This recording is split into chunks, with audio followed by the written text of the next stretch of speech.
If you need to go to the bathroom after this next series of tests, please let a test associate know, because in all likelihood, whatever comes out of you is going to be coal. Only temporary, so do not worry. If it persists for a week, though, start worrying and come see us, because that's not supposed to happen. Just a heads up, we're going to have a superconductor turned up full blast and pointed at you for the duration of this next test. I'll be honest, we're throwing science at the wall here to see what sticks. No idea what it'll do. Probably nothing. Best case scenario, you might get some superpowers. Worst case, some tumors, which we'll cut out. If you've cut yourself at all in the course of these tests, you might have noticed that your blood is pure gasoline. That's normal. We've been shooting you with an invisible laser that's supposed to turn blood into gasoline, so all that means is it's working. Paint. All joking aside, that did happen. Broke every bone in his legs. Tragic, but informative. Or so I'm told.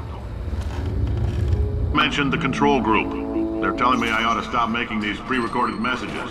That gave me an idea. Make more pre-recorded messages. I pay the bills here, I can talk about the control group all damn day.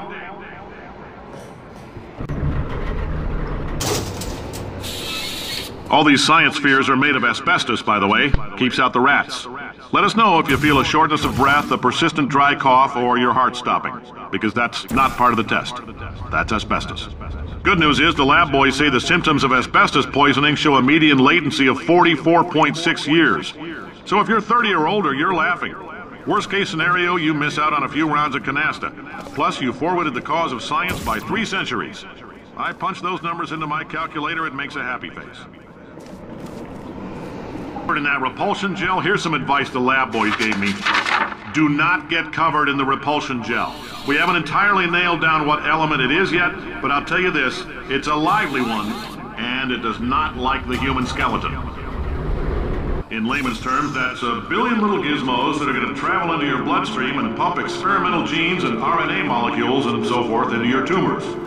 Now, maybe you don't have any tumors. Well, don't worry. If you sat on a folding chair in the lobby and weren't wearing lead underpants, we took care of that too.